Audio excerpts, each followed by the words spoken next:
갈라디아서는요, 지금의 터키 튀르키의 남부 지방에 있는 그 교회들을 통칭하는 이야기입니다. 그 지방을 이제 남부 갈라디아라고 이야기하는데, 이 갈라디아서를 쓴 저자가 바울인데요. 바울이 이 갈라디아 지방에 있는 교회들을 여러 교회를 개척을 했습니다. 여러 교회를 설립했는데 갈라디아 교회에 긴급하게 편지를 써서 보내야 할 그런 일들이 생겼습니다. 여러 그쪽 지방에 좀 신앙적인 긴급 상황이 생겼습니다. 이 갈라디아 지방에 있던 교회들이 처음에는 복음을 잘 받아들였습니다. 복음을 잘 받아들였다가 그 갈라디아 지방에 거짓 교사들이 들어오게 됩니다.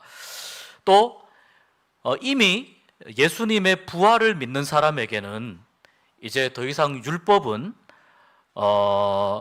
효력을 발휘할 수 없는데, 교회에 들어온 사람들 중에 어떤 사람이 있었느냐면 여전히 율법의 효용성에 대해서 이야기하는 사람들이 있습니다. 여전히 율법을 지켜야 되고 율법을 믿어야 된다, 이렇게 주장하는 사람들이 있습니다. 그리고 예수님께서 주신 이 복음을 오해하고 잘못 이해할 수 있도록 가르치는 그 거짓 교사들이 이 갈라디아 지방에서 활동을 많이 하고 있었습니다. 바울이 갈라디아 지방에 있는 교회들을 소식을 듣다 보니까 이 문제가 상당히 심각하다고 여겨졌습니다. 그래서 이 지방에 있는 교회에 복음의 본래 정신에서 벗어나서 잘못된 신앙으로 가게 되는 것을 염려해서, 원래 복음의 본질에서 벗어나서 잘못된 신앙으로 가게 되는 것을 염려해서 급하게 편지를 쓴 이 서신이 이 갈라디아서입니다. 갈라디아서 6장은 어떻게 그리스도인들이 복음 안에서 살아갈 것인가에 관한 이 실천편입니다. 갈라디아가 6장까지 있는데요, 1장부터 4장까지는 이제 신학적인 이론편이라고 볼 수 있고요, 5장, 6장은 실천편이라고 볼 수 있습니다. 오늘 우리가 읽은 이 말씀은 그 실천편 중에서도 우리가 매우 유념하여 읽고 또 깨달아야 하는, 하나님의 뜻을 깨달아야 하는 그런 말씀입니다. 7절에 이렇게 말씀합니다. 스스로 속이지 말라 이야기합니다. 하나님은 업신여김을 받지 않는다. 이 말은 스스로 속이게 되면 하나님은 업신여김을 받으신다는 뜻입니다. 스스로 속이게 되면 업신여김을 받으신다. 이 스스로 속인다는 말은 1차적으로는 이런 의미입니다. 아까 말씀드린 거짓 교사들의 잘못된 가르침, 이 잘못된 가르침에 혹해서 넘어가는 것을 의미해요. 잘못된 가르침에 미혹당하는 것이 이 1차적인 스스로 속인다는 의미라면은, 여기에서 조금 더 발전해서 2차적인 의미는요, 자기의 욕심과 정욕과 또 옛날에 죄된 자아, 그런 자기의 욕심에 이끌려서 이 사탄에게 미혹당해서 사탄의 도구로 이용당하는 그런 삶의 모습을 2차적으로 스스로 속인다는 의미로 이해할 수가 있겠습니다. 스스로 속이지 말라, 스스로 미혹받지 말라, 이 비슷한 이야기가 고린도전서 6장 9절에도 나오는데요, 거기에 보면 사람들이 이런 이해를 가지고 있었습니다. 불의한 사람도 하나님의 나라를 유업으로 받을 수 있다라고 오해하는 사람들이 있었습니다. 그래서 이 바울이 불의한 자가 하나님의 나라를 유업으로 받을 수 없다, 다시 말하자면 불의해도 하나님의 나라를 유업으로 받을 수 있다라고 생각하는 것이 뭐냐면 스스로 속이는 것이 됩니다. 이 생각은, 이 잘못된 생각을 가지고 있으면은 결국은 영적인 싸움에서 밀려나게 되고 지게 됩니다. 그러니까 사탄에게 속임을 당해서 스스로를 속이지 말라. 하나님이 잘못된 것이다 라고 말씀하시는 것은 잘못된 것으로 받아야 한다. 하나님이 이것은 이것이다라고 말씀하신 것은 그것으로 받아야 한다. 이런 이제 말씀입니다. 이 야고보서 1장에서도 이와 비슷한 이야기가 있습니다. 뭐냐면 사람의 마음 속에서 욕심에 이끌려서 솟아나는 생각들이 있다는 거예요. 사람의 마음 속에서 하나님이 주신 생각이 아니고 나의 욕심에 이끌려서 나오는 생각. 그런데 그 생각을 사람들이 스스로 속이는 경우에 빠지게 되면 내 마음속에서 욕심에 이끌려서 나온 생각인데 이것을 마치 하나님이 주신 생각이라고 착각하는 경우들이 종종 있다는 겁니다. 이것 또한 사탄에게 이끌려서 미혹당하는 경우의 한 예라고 볼 수 있습니다. 이런 경우에서 마찬가지로 오늘 이 말씀에도 보면은 이렇게 말씀합니다. 하나님은 스스로 업신여김을 받지 않으시는 분이다. 그리고 무엇으로 심든지 그대로 거둔다 라고 말씀하고, 무엇으로 심느냐? 하나는 육체를 위하여 심는 것을 이야기하고 또 하나는 성령을 위해서 심는 것을 이야기합니다. 육체를 위해서 심는 것은 여기에서는 어떤 의미로 이해할 수 있을까요? 바로 육체를 위해서라는 말은 죄악을 심는 삶을 의미합니다. 아까 말씀드린 대로 고린도전서 6장 9절 말씀에서 불의한 자도 하나님의 나라를 유업으로 받을 수 있어, 이렇게 믿고 주장하는 사람들이 있었다는 겁니다. 있었다니까요.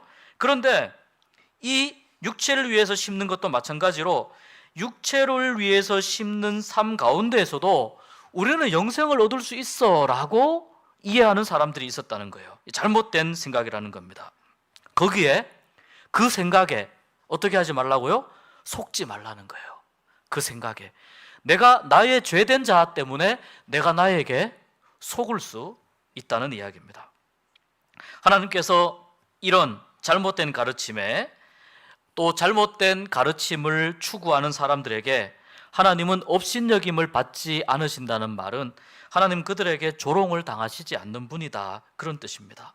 그들에게 하나님이 속아서 혹시 하나님이 그 사람들에게 영생을 줄까 걱정하지 마라, 하나님이 그러신 분이 아니다 라고 말씀하는 거예요. 그래서 하나님께서 세워놓으신 이 영적인 질서는 무엇이냐면, 무엇으로 심든지 그대로 거둔다는 것이 하나님이 세워놓으신 영적인 질서인데, 이것을 이 갈라디아 교회의 교인들에게 바울이 마지막으로 이야기합니다. 정리하자면 내 마음속에 있는 나쁜 생각들을 하나님의 생각인 것으로 착각하는 것도 스스로 속이는 것이고요, 잘못된 가르침을 따라가는 것도 스스로 속이는 것이고, 이 잘못된 가르침을 따라가면서도 나는 영생을 누릴 수 있어 라고 생각하는 것도 스스로 속이는 것이 되는 거라는 거예요. 그래서 하나님은 그런 속임과 그런 가르침에 쉽게 하나님이 넘어가실 분이 아니다. 하나님이 어떻게 질서를 만들어 놓으셨느냐? 무엇이든지 심은 그대로 거둔다고 질서를 만들어 놓으셨으니까, 속이는 것으로 심는 사람은 결국은 속임의 결과를 얻게 될 것이고, 의롭고 선한 것으로 심는 사람은 의롭고 선한 것으로 결과를 얻게 될 것이다 는 것이 이제 이 말씀입니다. 그래서 계속해서 말씀을 이어가면은 육체를 위하여 심는 사람이 있고요, 성령을 위해서 심는 사람이 있는데, 이 육체를 위하여 심는다고 하는 이 말을 오늘날 열심히 운동하는 사람들을 겨냥한 말은 아닙니다. 이 말은, 여기서 육체를 위하여라고 하는 말은 죄된 자아를 위하여라고 이해할 수 있습니다. 우리가 그런 말을 하잖아요. 건강한 육체에 건강한 정신이라고 이야기하잖아요. 몸이 건강해야 정신도 건강해지기 때문에 자기 자신을 잘 관리하기 위해서 열심히 땀을 흘리면서 운동을 해야 됩니다. 근력이 있어야 건강하게 행복하게 살아갈 수 있거든요. 여기서 말하는 육체를 위하여는 마음속에 속이는 자, 잘못된 자, 옛자, 이런 것을 의미하거든요. 이것을 위해서 심는 것, 다시 과거로 돌아가는 걸 의미합니다. 과거로 돌아가고 속이는 자아로 돌아가고 옛자아로 돌아가는 그러한 모습을 자기의 육체를 위해서 심는 사람이라고 성경이 말씀합니다. 그렇다면 성령을 위해서 심는 자는 무엇일까요? 성령을 위해서 심는 자는 성령의 일을 생각하는 사람이죠. 성령의 일이 어떤 것일까 생각하고 성령의 일에 대해서 궁금해하고 기도하고 계속 묻는 거죠. 영으로서 육체의 몸의 더러운 행실을 죽이는 사람이 여기에 해당이 됩니다. 과거에 내가 죄된 자아로 살았어요. 속이는 자아로 살았어요. 과거의 어두움의 세계에 살았던 나의 모습을 이제는 정리하고 예수님을 믿게 되었으니까 이제 나는 성령을 따라서 살겠습니다. 성령의 역사를 따라서 살겠습니다. 성령의 인도함을 따라서 살겠습니다. 그렇게 다짐하고 성령의 일이 무엇인지 계속 질문하고 성령의 열매가 무엇인지 계속해서 신앙생활을 통해서 말씀과 기도를 통해서 묻는 사람이라면 틀림없이 그 사람은 성령을 위해서 심는 사람이 될 수 있다는 것입니다. 여러분, 이렇게 성령을 위해서 심는 사람이 거두게 될 가장 중요한 결과, 열매는 뭐냐면 영원한 생명인 줄 믿습니다. 우리가 성령을 따라서 살아갈 때 하나님은 우리에게 영생에 대한 소망과 확신을 분명하게 주실 줄 믿습니다. 그리고 우리가 이 성령을 따라서 성령을 추구하면서 살아갈 때에 우리에게는 갈라디아서 5장에서 이야기하고 있는 성령의 9가지 열매가 조금씩 맺히게 됩니다. 성령의 9가지 열매 얼마나 귀하고 아름답습니까? 갈라디아서 5장 22절, 23절 말씀인데 우리 한번 찾아서 읽어보겠습니다. 같이 읽습니다. 오직 성령의 열매는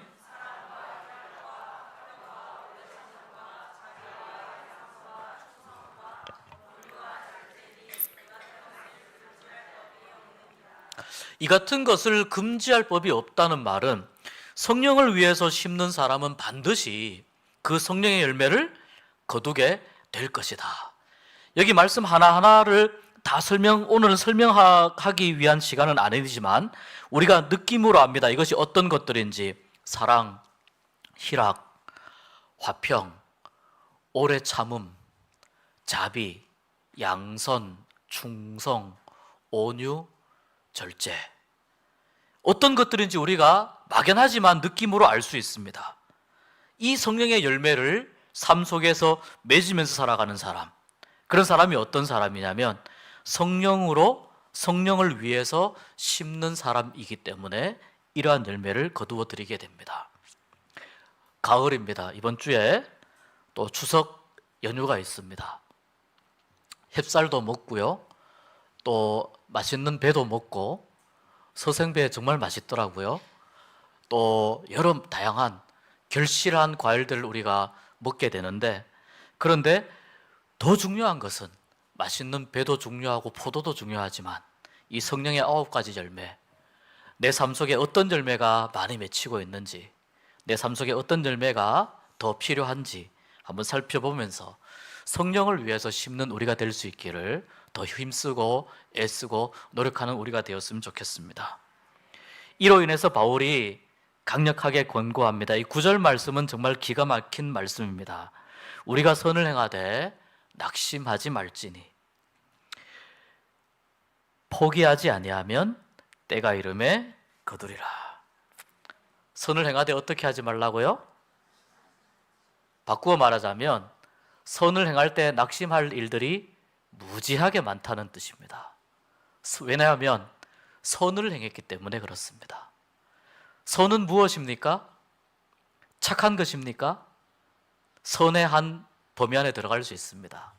선은 하나님이 원하시는 일입니다. 하나님이 원하시는 일, 그것을 우리가 선이라고 볼 수 있습니다. 여기에 이렇게 이야기합니다. 우리가 선을 행하되. 갈라디아 교회의 교인들에게 편지를 하면서 계속 뭐라고 이야기하냐면 너희가 라고 이야기했다가 이 말씀 가운데에서 우리가 라고 이야기해요. 바울 자신도 포함해서 이야기하는 겁니다. 나도 선을 행하면서 어떤 일이 있냐면 낙심할 때가 엄청나게 많이 있습니다. 나도 그렇고 여러분도 그런 줄 압니다. 우리 모두가 선을 행하기를 원하지만 선을 행한 것에 대해서 충분한 열매를 맺지 못한다는 생각이 들 때 실망하고 낙심합니다. 그래서 여기에서 낙심하다라고 하는 이 말은 단순하게 이 정신적으로 충격을 받는다는 뜻만 있는 것도 아니고 몸도 축난다는 뜻이에요. 얼마나 이게 마음이 아프고 힘들면은 몸까지 축나겠습니까? 몸도 낙심하고 몸도 처지게 되고 몸도 살이 빠지고 때로는 몸도 병이 생기게 되고 이런 의미가 포함됩니다. 그러니까 이 낙심한다고 하는 말 속에는 굉장히 큰 실망과 절망과 좌절이 있는데 선을 행하고 나서 낙심하는 이유가 어디에 있냐면은 포기하기 때문이라는 거예요. 첫 번째는 포기하기 때문이라는 겁니다. 그래서 포기하지 말라고 하는데요. 이게 원래 개역 한글판 성경에는 어떻게 기록이 되었냐면은 피곤하지 아니하면이라고 기록이 되어 있어요. 피곤하지 아니하면. 저는 이 번역도 굉장히 좋은 번역이라고 봅니다. 피곤하지 아니하면. 착한 일, 하나님이 원하시는 일을 하면서 피곤할 때가 너무 많아요. 하나님이 원하시는 일이 무엇인지 안테나를 세워서 계속 물어야 되기 때문에 영적으로 피곤할 수 있고, 하나님이 원하시는 일을 계속해서 유지해 가야 되기 때문에 육체를 위해서 심는 다양한 이야기들, 옛자, 그리고 스스로 속이는 여러 이야기들에 시달릴 수가 있습니다. 그러니까 선을 행하다가 보면 많이 피곤해집니다. 이 피곤이 정신적인 피곤뿐만 아니라 육체적인 피곤까지 함께 오게 됩니다. 그래서 이 바울이 육체적인 측면까지 이야기한 것은 선을 행하는 것이 그만큼 힘들고 어렵지만, 그러나 울며 씨를 뿌리는 자는 기쁨으로 그 단을 가지고 돌아오리라 말씀하신 것처럼, 선을 심었을 때, 선을 행하고 난 이후에 언제가 될지 모르지만 그 선함의 열매를 다시 거두어 드리는 그 기쁨은 상상을 초월할 것이기 때문에 피곤해도 인내하고 기다리자, 포기하지 말자, 끝까지 낙심하지 말고 절망하지 말고 하나님이 원하시는 이 선한 열매를 계속 심어가자. 그래서 여러분, 악한 일을 하는 사람도 기를 쓰고 하지만요, 선한 일을 하는 사람도 기를 쓰고 선한 일을 해야 됩니다. 어쩌다 보면 잘 되겠지. 그렇게 되지 않을 수가 있어요. 착한 일을 하는 것, 의로운 일을 하는 것, 더더욱 하나님 앞에서 집중해서 에너지를 모아서 나의 안간힘을 쏟아서 하나님 앞에서 착한 일을 추구하고 선한 일을 하고, 왜냐하면 언제든지 실망할 수 있기 때문에, 실망의 폭이 훨씬 더 크기 때문에, 그렇기 때문에 선한 일을 하는 것 자체도 매우 많은 힘과 에너지와 열정을 쏟아서 의지적으로 선한 일을 해야 된다는 것입니다. 정말 감사한 게 뭐냐면 바울은 이렇게 이야기합니다. 때가 이름에 거두리라고 이야기합니다. 농사 지은 경험들 다들 있으시니까 너무 잘 아실 겁니다. 벼를 뿌리면은 그냥 쌀이 되어서 뚝 떨어지는 게 아니지 않습니까? 모든 열매가 그렇습니다. 싹이 나고 잎이 나고 그 다음에 수정이 되어서 이것이 열매로 될 때까지는 모든 것들이 시간이 필요합니다.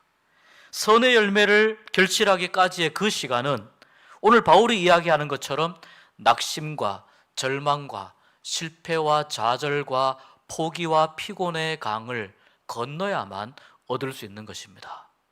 그래서 바울은 때가 이르매라고 이야기합니다. 이 때는 얼핏 보면 우리가 이렇게 생각할 수 있습니다. 내가 시간을 만들면 이라고 이해할 수 있는데, 여기 보면 때가 이르매라고 이야기해요. 이 헬라 철학에서 이 시간이라고 하는 말을 이야기할 때 두 가지의 용어를 씁니다. 하나는 카이로스라고 하는 말을 쓰고요, 또 하나는 크로노스라고 하는 말을 씁니다. 이 카이로스와 크로노스는 의미가 조금 다릅니다. 근데 이제 일반적인 의미에서 말씀을 드리면 크로노스는 이런 것입니다. 일반적으로 흘러가는 시간을 의미합니다. 일반적으로 흘러가는 시간. 카이로스는 어떤 것이냐면 일반적으로 흘러가는 시간 가운데에 특별한 사건이 일어나는 때를 의미해요.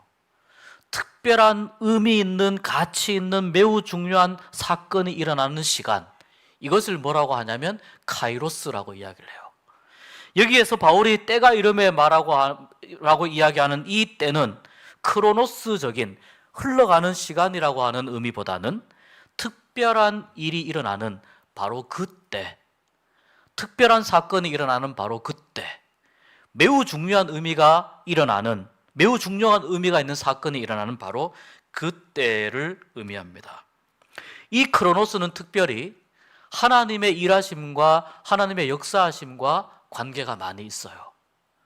우리가 씨를 뿌리고 낙심하지 않고 포기하지 아니하는 이 모든 일들은 어떤 시간 속에서 이루어지느냐?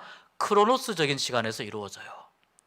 그런데 이 크로노스적인 시간에서 우리가 살아가는데 하나님은 우리가 선을 행하고 나서 인내하면서 참고 견디고 버티고 하나님의 역사하심을 기대하면서 끝까지 포기하지 않을 때 하나님께서 어느 순간 이 혼돈의 크로노스적인 시간 가운데에 딱 나타나셔서 그때에 특별한 열매를 주시고 특별한 은혜를 주시고 특별한 사건을 주시는 겁니다. 이 사건이 일어나는 시간이 카이로스입니다. 오늘 이 말씀은 우리가 어떻게 하나님 앞에서 시간 속에서 어떻게 살아가야 하는지, 어떠한 마음으로 가지고 살아가야 하는지, 자기를 속이지 말라고 말씀하시고 우리는 성령을 위해서 심는 사람이다. 그 성령을 위해서 심는 그 일의 중요한 내용이 무엇이냐? 선을 행하는 것이라고 본다면은, 성령의 열매를 기대하면서 살아가는 삶이라고 본다면, 우리는 이 흘러가는 시간을 거스를 수 없는 한계를 가진 사람들이지만, 우리가 이 시간 속에서 살아가는 우리의 삶 속에서 몸부림치면서 의지적으로 우리의 힘을 모아서 선을 행하고 낙심하지 않고 포기하지 아니하고 끝까지 하나님을 바라볼 바로 그때 하나님께서 이 시간 가운데 나타나셔서 카이로스적인 사건을 일으키셔서 우리에게 비로소 선을 행한 것에 대한 합당한 열매를 맺게 하실 줄 믿습니다. 그때까지 어떻게 하라고요? 낙심하지 말고 포기하지 말고 피곤하지 말고 끝까지 인내하라는 것입니다. 오늘 여기서 말하는 이 선은 다시 말씀드리자면 성령을 위해서 심는 일입니다.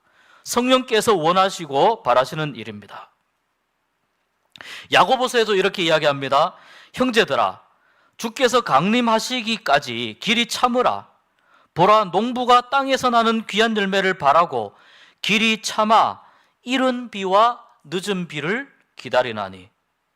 우리도 마찬가지입니다. 길이 참는 가운데 선한 일을 행해야 될 줄 믿습니다. 인내로서 이 선한 일의 씨앗을 심고 실망하지 않으면 때가 되었을 때, 카이로스적인 시간이 되었을 때 하나님께서 우리에게 거두게 하실, 기쁨으로 단을 가지고 다시 돌아오게 될, 내 삶 속에서 성령의 열매가 충만하게 나타나게 될 그러한 은혜를 하나님께서 우리에게 주시고 우리가 그 놀라운 추수의 기쁨을 맛보게 될 줄 믿습니다. 너무 안타까운 것이 오늘날 많은 성도들 중에 선을 행함에 있어서 너무나도 쉽게 낙심하는 분들이 있습니다. 내가 선행을 했는데 결과가 바로 나타나지 않기 때문에 조바심이 납니다. 빨리 결과가 나와야 되는데. 또 이런 경우도 있습니다. 나 혼자 이것 좀 하려고 한다고 과연 뭐가 되겠어? 라고 생각하는 경우도 있습니다. 그렇지 않습니다, 여러분. 하나님은 가장 약한 자를 들어서 강한 자를 부끄럽게 하시는 분이잖아요. 그러면 내가 약한 자라고 생각한다면 하나님은 나를 들어서 사용하시기에 딱 맞는 조건을 갖고 있는 거예요. 나 혼자 한다고 뭐가 되겠어? 아니에요. 하나님은 나 혼자 한다고 뭐가 되겠어? 라고 생각하는 그분을 통해서 일하고 싶어 하실 수도 있는 거예요. 그런데 안 해보니까, 미리 포기하니까 그 다음에 하나님이 일하실 카이로스적인 놀라운 역사적 사건을 우리가 경험을 못하는 것 아니겠습니까? 내가 열심히 선행을 베풀었는데 어떤 사람이 좀 변화되기를 위해서 열심히 애쓰고 노력하고 참고 사랑을 베풀었거든요. 근데 그 사람이 변하는 기색이 전혀 보이지 않아요. 때로는 배신감이 들기도 합니다. 그런데 또 어떤 사람들은 내가 이렇게 희생하고 헌신하고 봉사하고 수고하는데 나의 이 수고를 누군가가 조금은 알아줘야 되는 것 아닌가? 푸념할 때도 있습니다. 그리고 많은 경우에 빠르게 포기할 때가 있습니다. 사람들이 몰라주거나 자기에게 아무런 보상이 주어지지 않을 때 힘들어하죠. 이러한 오늘날 현대의 성도들을 향해서 존 브라운이라는 분이 이렇게 이야기한 적이 있습니다. 그리스도인들은 이 거둠과 관련해서 자주 어린아이와 같이 행동한다. 그런데 그들은 그날 심어서 그날 거두려고 한다. 여러분, 우리의 삶은요, 우리 성도의 삶은 심음과 거둠의 원리에 있습니다. 무엇으로 심느냐에 따라서 그 열매가 결정이 납니다. 하나님은 이 무엇으로 심느냐, 심은 대로 거둔다라고 하는 이 원칙은 분명히 변하지 않는 원칙이라고 말씀했습니다. 우리가 살아가는 삶 속에서 신앙생활 가운데에서 내가 과연 무엇을 심느냐, 거기에 따라서 거두어 드리는 열매의 종류는 분명히 달라질 것입니다. 그때가 언제인가 하는 것은 우리 손에 달려 있는 것은 아닙니다. 그래서 바울이 거듭 이야기하는 것이 낙심하지 말고 실망하지 말고 포기하지 말라고 이야기합니다. 여러분, 거두어 드릴 이때는 하나님께 맡겼으면 좋겠습니다. 내가 어차피 결정 못하는 것이기 때문에 하나님께 맡겼으면 좋겠습니다. 우리는 이렇게 기도했으면 좋겠습니다. 그때까지 하나님, 카이로스적인 사건이 일어날 그때까지 하나님, 내가 참고 인내할 수 있도록 나를 붙잡아 주십시오. 포기하지 않고 하나님의 역사하심을 기다릴 수 있도록 나와 함께 하여 주십시오. 이렇게 기도할 수 있었으면 좋겠습니다. 그리할 때 우리는 하나님께서 우리에게 베풀어 주시는 아주 싱싱한 열매를, 만나는 열매를, 풍성한 열매를 거두어 드릴 줄 믿습니다. 이 사실을 꼭 기억하면서 이 풍성한 추수를 기대하면서 오늘도 밭을 가는 마음으로, 오늘도 하나님께서 나에게 주신 나의 신앙의 농사를 정성껏 최선을 다해서 나의 신앙의 농사를 감당하겠습니다. 이러한 마음으로 오늘도 여러분에게 주어진, 하나님께서 맡겨주신 삶의 자리에서 성령을 위해서 심는 삶으로, 선을 행하되 낙심하지 않는 삶으로 끝까지 살아가시면서 승리하실 수 있는 모두가 되기를 주의 이름으로 축복합니다. 기도하겠습니다. 하나님, 감사합니다. 우리가 선을 행하되 낙심하지 아니하면, 낙심하지 말지니 피곤하지 아니하면 때가 이름에 거두리라 말씀하신 바울을 통해서 우리에게 말씀하신 이 말씀을 마음속에 품고 하나님의 역사하심과 하나님의 일하심을 끝까지 인내하고 기다리며 또한 최선을 다해서 성령을 위하여 심는 우리의 삶이 되게 하여 주시옵소서. 예수님 이름으로 기도하옵나이다. 아멘. 510장 찬송하겠습니다.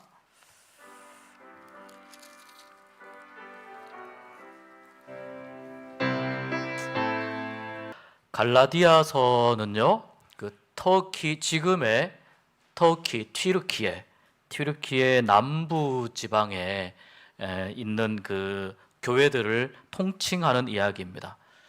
그 지방을 이제 남부 갈라디아라고 이야기하는데, 이 갈라디아서를 쓴 저자가 바울인데요. 바울이 이 갈라디아 지방에 있는 교회들을, 여러 교회를 개척을 했습니다. 여러 교회를 설립했는데 갈라디아 교회에 긴급하게 편지를 써서 보내야 할 그런 일들이 생겼습니다. 여러 그쪽 지방에 좀 신앙적인 긴급 상황이 생겼습니다.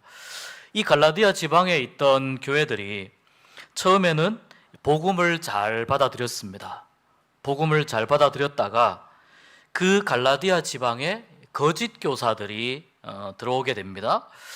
또 이미 예수님의 부활을 믿는 사람에게는 이제 더 이상 율법은 효력을 발휘할 수 없는데, 교회에 들어온 사람들 중에 어떤 사람이 있었느냐면 여전히 율법의 효용성에 대해서 이야기하는 사람들이 있습니다.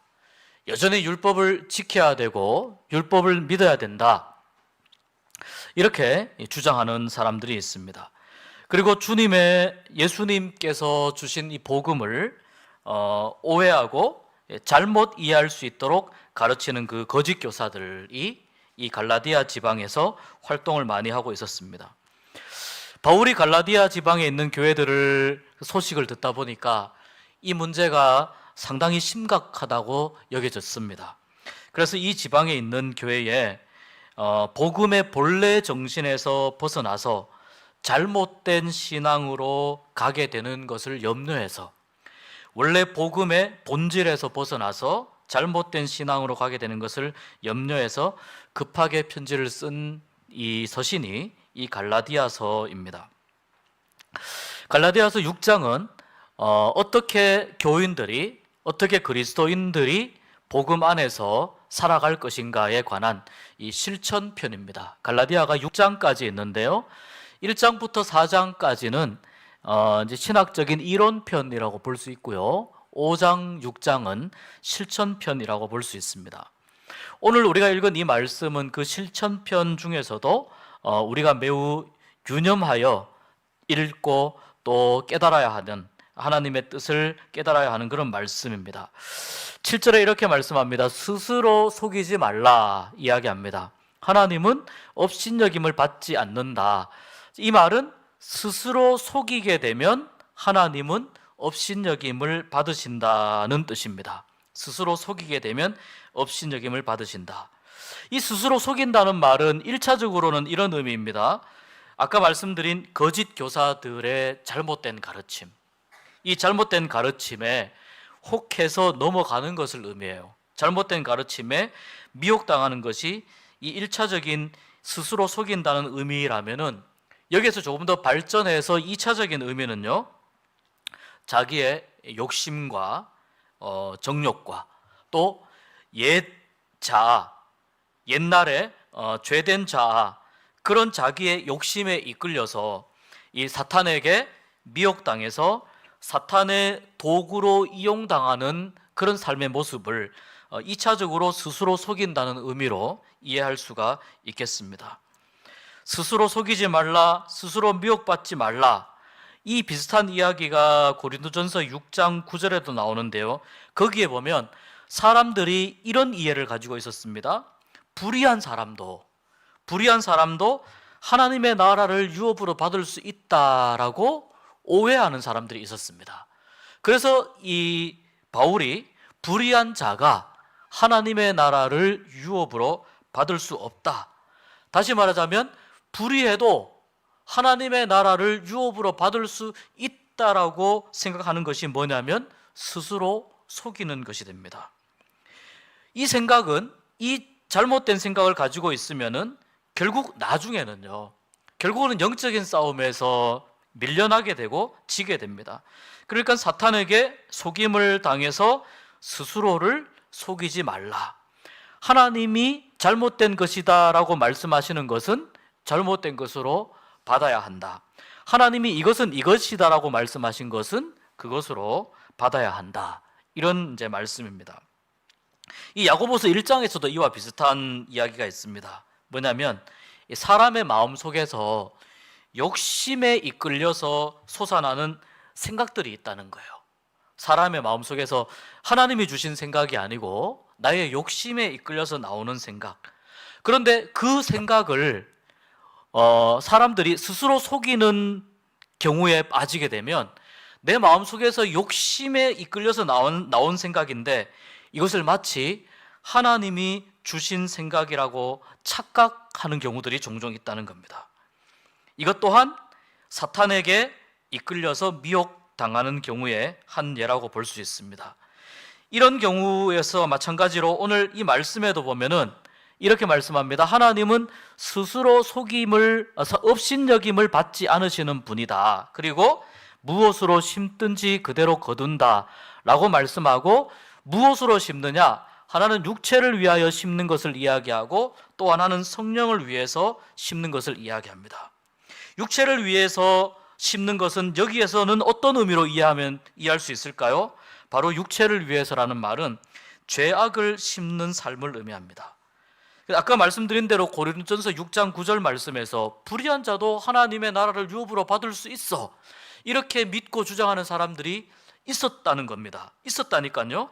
그런데 이 육체를 위해서 심는 것도 마찬가지로 육체를 위해서 심는 삶 가운데에서도 우리는 영생을 얻을 수 있어 라고 이해하는 사람들이 있었다는 거예요. 잘못된 생각이라는 겁니다. 거기에, 그 생각에 어떻게 하지 말라고요? 속지 말라는 거예요. 그 생각에 내가 나의 죄된 자 때문에 내가 나에게 속을 수 있다는 이야기입니다. 하나님께서 이런 잘못된 가르침에, 또 잘못된 가르침을 추구하는 사람들에게 하나님은 업신여김을 받지 않으신다는 말은 하나님 그들에게 조롱을 당하시지 않는 분이다, 그런 뜻입니다. 그들에게 하나님이 속아서 혹시 하나님이 그 사람들에게 영생을 줄까 걱정하지 마라, 하나님이 그러신 분이 아니다 라고 말씀하는 거예요. 그래서 하나님께서 세워놓으신 이 영적인 질서는 무엇이냐면, 무엇으로 심든지 그대로 거둔다는 것이 하나님이 세워놓으신 영적인 질서인데, 이것을 이 갈라디아 교회의 교인들에게 바울이 마지막으로 이야기합니다. 정리하자면, 내 마음속에 있는 나쁜 생각들을 하나님의 생각인 것으로 착각하는 것도 스스로 속이는 것이고요, 잘못된 가르침을 따라가는 것도 스스로 속이는 것이고, 이 잘못된 가르침을 따라가면서도 나는 영생을 누릴 수 있어 라고 생각하는 것도 스스로 속이는 것이 되는 거라는 거예요. 그래서 하나님은 그런 속임과 그런 가르침에 쉽게 하나님이 넘어가실 분이 아니다. 하나님이 어떻게 질서를 만들어 놓으셨느냐? 무엇이든지 심은 그대로 거둔다고 질서를 만들어 놓으셨으니까, 속이는 것으로 심는 사람은 결국은 속임의 결과를 얻게 될 것이고, 의롭고 선한 것으로 심는 사람은 의롭고 선한 것으로 결과를 얻게 될 것이다 는 것이 이제 이 말씀입니다. 그래서 계속해서 말씀을 이어가면은 육체를 위하여 심는 사람이 있고요, 성령을 위해서 심는 사람이 있는데, 이 육체를 위하여 심는다고 하는 이 말을 오늘날 열심히 운동하는 사람들을 겨냥한 말은 아닙니다. 이 말은, 여기서 육체를 위하여라고 하는 말은 죄된 자아를 위하여라고 이해할 수 있습니다. 우리가 그런 말을 하잖아요. 건강한 육체에 건강한 정신이라고 이야기하잖아요. 몸이 건강해야 정신도 건강해지기 때문에 자기 자신을 잘 관리하기 위해서 열심히 땀을 흘리면서 운동을 해야 됩니다. 근력이 있어야 건강하게 행복하게 살아갈 수 있거든요. 여기서 말하는 육체를 위하여는 마음속에 속이는 자, 잘못된 자, 옛자, 이런 것을 의미하거든요. 이것을 위해서 심는 것, 다시 과거로 돌아가는 걸 의미합니다. 과거로 돌아가고 속이는 자아로 돌아가고 옛자아로 돌아가는 그러한 모습을 자기의 육체를 위해서 심는 사람이라고 성경이 말씀합니다. 그렇다면 성령을 위해서 심는 자는 무엇일까요? 성령을 위해서 심는 자는 성령의 일을 생각하는 사람이죠. 성령의 일이 어떤 것일까 생각하고 성령의 일에 대해서 궁금해하고 기도하고 계속 묻는 거죠. 영으로서 육체의 몸의 더러운 행실을 죽이는 사람이 여기에 해당이 됩니다. 과거에 내가 죄된 자아로 살았어요. 속이는 자아로 살았어요. 과거의 어두움의 세계에 살았던 나의 모습을 이제는 정리하고 예수님을 믿게 되었으니까 이제 나는 성령을 따라서 살겠습니다. 성령의 역사를 따라서 살겠습니다. 성령의 인도함을 따라서 살겠습니다. 그렇게 다짐하고 성령의 일이 무엇인지 계속 질문하고 성령의 열매가 무엇인지 계속해서 신앙생활을 통해서 말씀과 기도를 통해서 묻는 사람이라면 틀림없이 그 사람은 성령을 위해서 심는 사람이 될 수 있다는 것입니다. 여러분, 이렇게 성령을 위해서 심는 사람이 거두게 될 가장 중요한 결과, 열매는 뭐냐면 영원한 생명인 줄 믿습니다. 우리가 성령을 따라서 살아갈 때 하나님은 우리에게 영생에 대한 소망과 확신을 분명하게 주실 줄 믿습니다. 그리고 우리가 이 성령을 따라서 성령을 추구하면서 살아갈 때에 우리에게는 갈라디아서 5장에서 이야기하고 있는 성령의 9가지 열매가 조금씩 맺히게 됩니다. 성령의 9가지 열매 얼마나 귀하고 아름답습니까? 갈라디아서 5장 22절, 23절 말씀인데 우리 한번 찾아서 읽어보겠습니다. 같이 읽습니다. 오직 성령의 열매는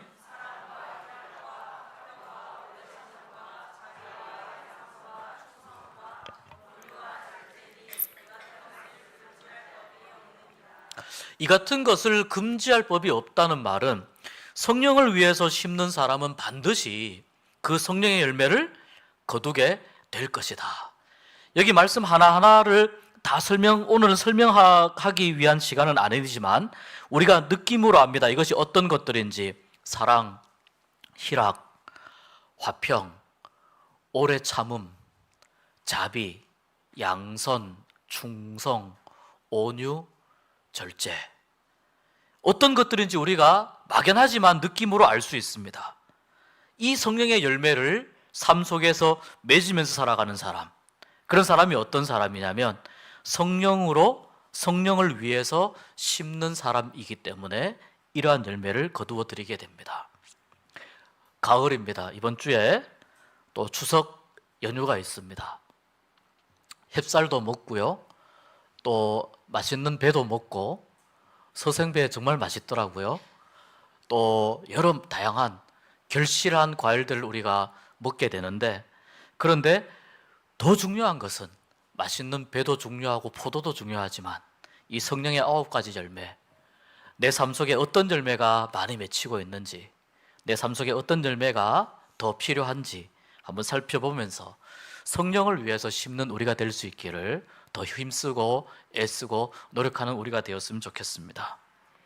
이로 인해서 바울이 강력하게 권고합니다. 이 9절 말씀은 정말 기가 막힌 말씀입니다. 우리가 선을 행하되 낙심하지 말지니 포기하지 아니하면 때가 이름에 거두리라. 선을 행하되 어떻게 하지 말라고요? 바꾸어 말하자면 선을 행할 때 낙심할 일들이 무지하게 많다는 뜻입니다. 왜냐하면 선을 행했기 때문에 그렇습니다. 선은 무엇입니까? 착한 것입니까?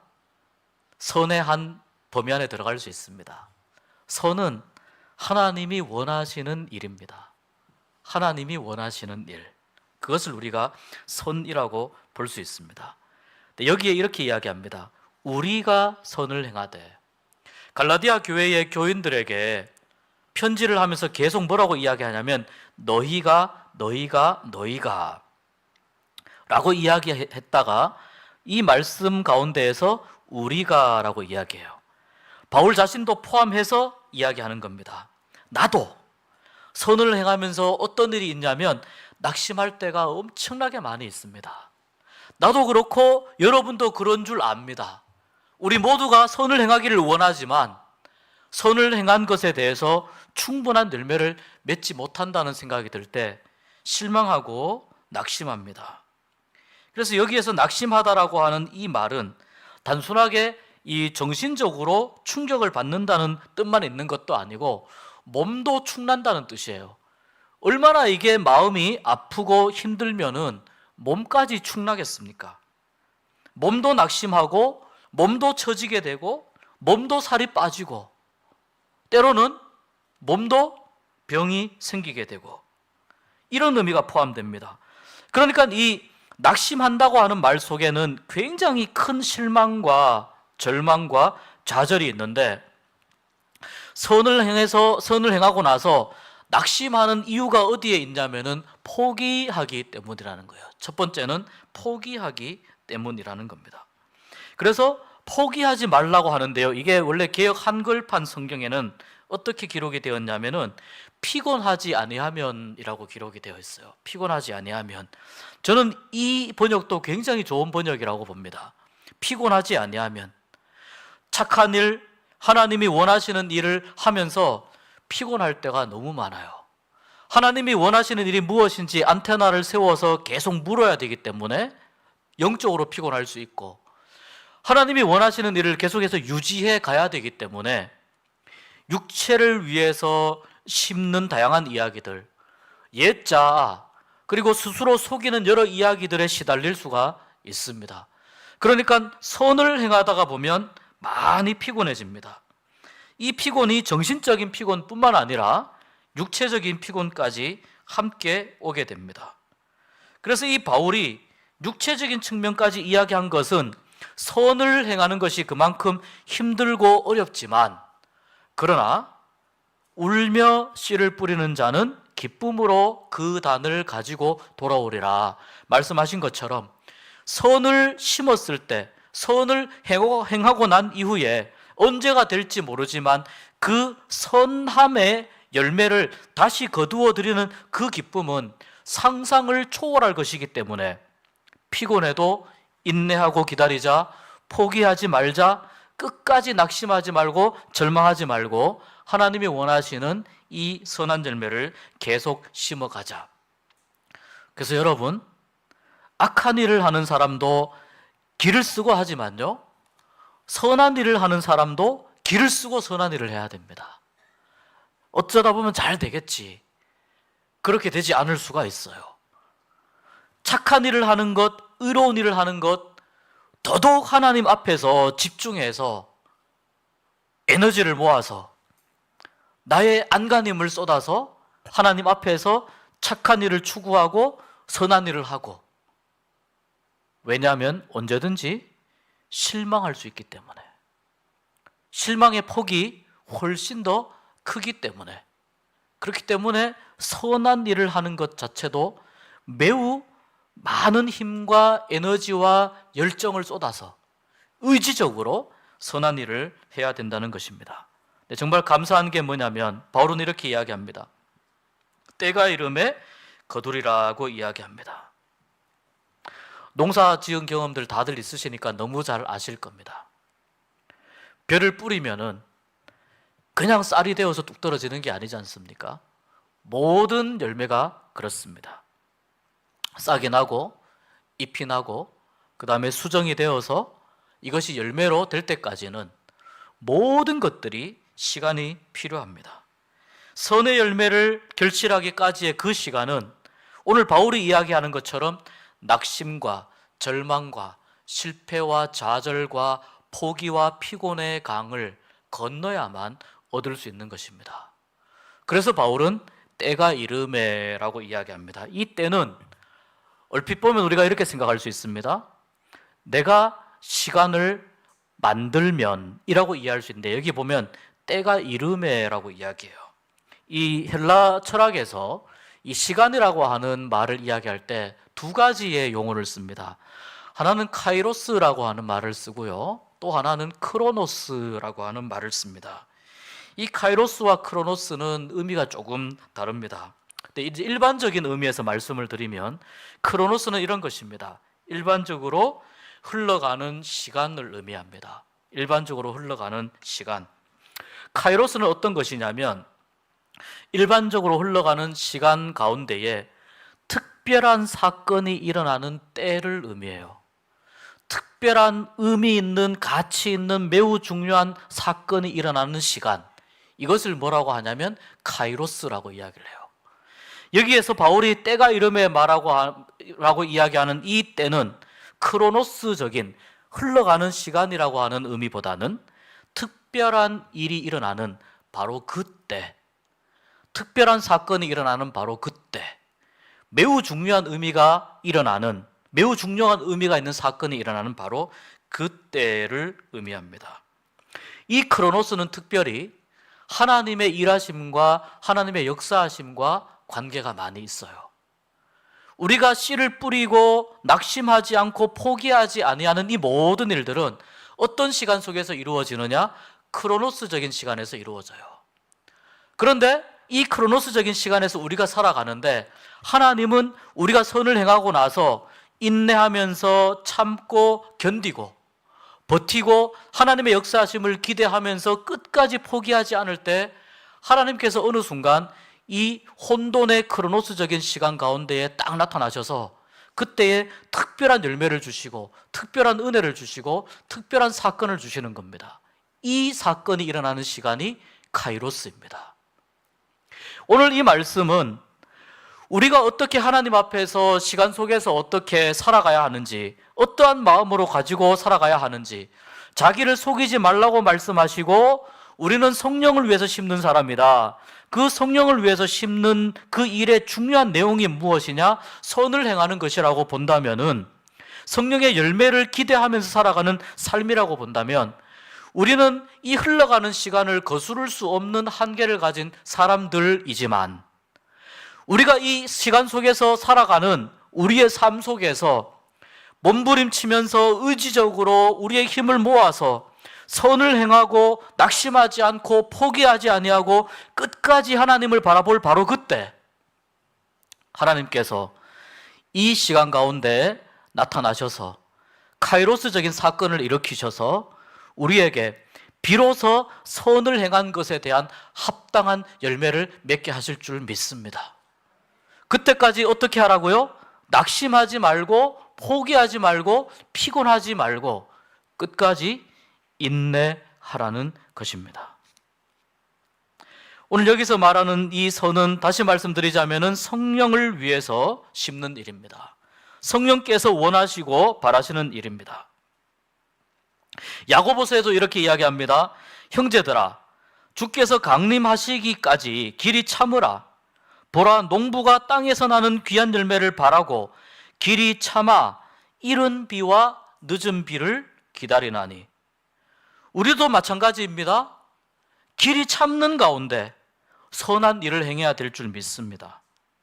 인내로서 이 선한 일의 씨앗을 심고 실망하지 않으면 때가 되었을 때, 카이로스적인 시간이 되었을 때 하나님께서 우리에게 거두게 하실, 기쁨으로 단을 가지고 다시 돌아오게 될, 내 삶 속에서 성령의 열매가 충만하게 나타나게 될 그러한 은혜를 하나님께서 우리에게 주시고 우리가 그 놀라운 추수의 기쁨을 맛보게 될 줄 믿습니다.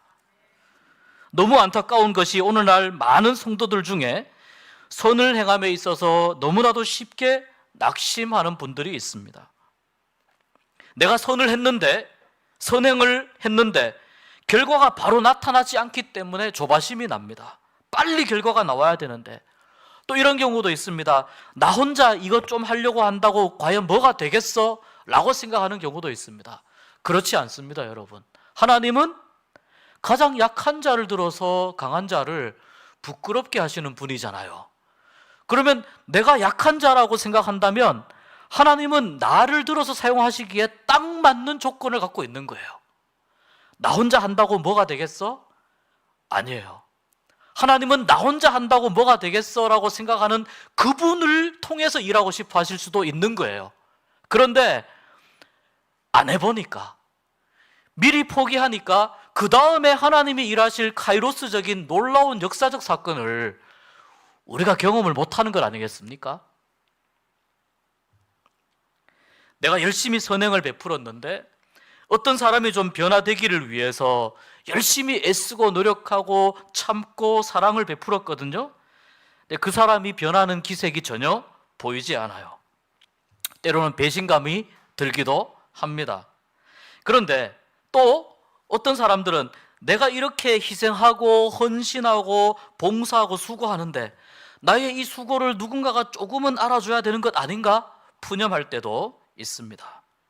그리고 많은 경우에 빠르게 포기할 때가 있습니다. 사람들이 몰라주거나 자기에게 아무런 보상이 주어지지 않을 때 힘들어하죠. 이러한 오늘날 현대의 성도들을 향해서 존 브라운이라는 분이 이렇게 이야기한 적이 있습니다. 그리스도인들은 이 거둠과 관련해서 자주 어린아이와 같이 행동한다. 그런데 그들은 그날 심어서 그날 거두려고 한다. 여러분, 우리의 삶은요, 우리 성도의 삶은 심음과 거둠의 원리에 있습니다.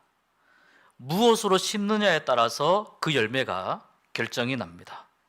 하나님은 이 무엇으로 심느냐, 심은 대로 거둔다라고 하는 이 원칙은 분명히 변하지 않는 원칙이라고 말씀했습니다.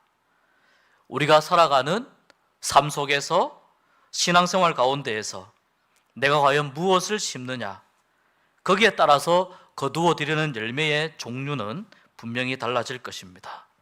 그때가 언제인가 하는 것은 우리 손에 달려 있는 것은 아닙니다. 그래서 바울이 거듭 이야기하는 것이 낙심하지 말고 실망하지 말고 포기하지 말라고 이야기합니다. 여러분, 거두어 드릴 이때는 하나님께 맡겼으면 좋겠습니다. 내가 어차피 결정 못하는 것이기 때문에 하나님께 맡겼으면 좋겠습니다. 우리는 이렇게 기도했으면 좋겠습니다. 그때까지 하나님, 카이로스적인 사건이 일어날 그때까지 하나님, 내가 참고 인내할 수 있도록 나를 붙잡아 주십시오. 포기하지 않고 하나님의 역사하심을 기다릴 수 있도록 나와 함께 하여 주십시오. 이렇게 기도할 수 있었으면 좋겠습니다. 그리할 때 우리는 하나님께서 우리에게 베풀어 주시는 아주 싱싱한 열매를, 만나는 열매를, 풍성한 열매를 거두어 드릴 줄 믿습니다. 이 사실을 꼭 기억하면서 이 풍성한 추수를 기대하면서 오늘도 밭을 가는 마음으로, 오늘도 하나님께서 나에게 주신 나의 신앙의 농사를 정성껏 최선을 다해서 나의 신앙의 농사를 감당하겠습니다. 이러한 마음으로 오늘도 여러분에게 주어진, 하나님께서 맡겨주신 삶의 자리에서 성령을 위해서 심는 삶으로, 선을 행하되 낙심하지 않는 삶으로 끝까지 살아가시면서 승리하실 수 있는 모두가 되기를 주의 이름으로 축복합니다. 기도하겠습니다. 하나님, 감사합니다. 우리가 선을 행하되 낙심하지 아니하면, 낙심하지 말지니 피곤하지 아니하면 때가 이름에 거두리라 말씀하신, 바울을 통해서 우리에게 말씀하신 이 말씀을 마음속에 품고 하나님의 역사하심과 하나님의 일하심을 끝까지 인내하고 기다리며, 또한 최선을 다해서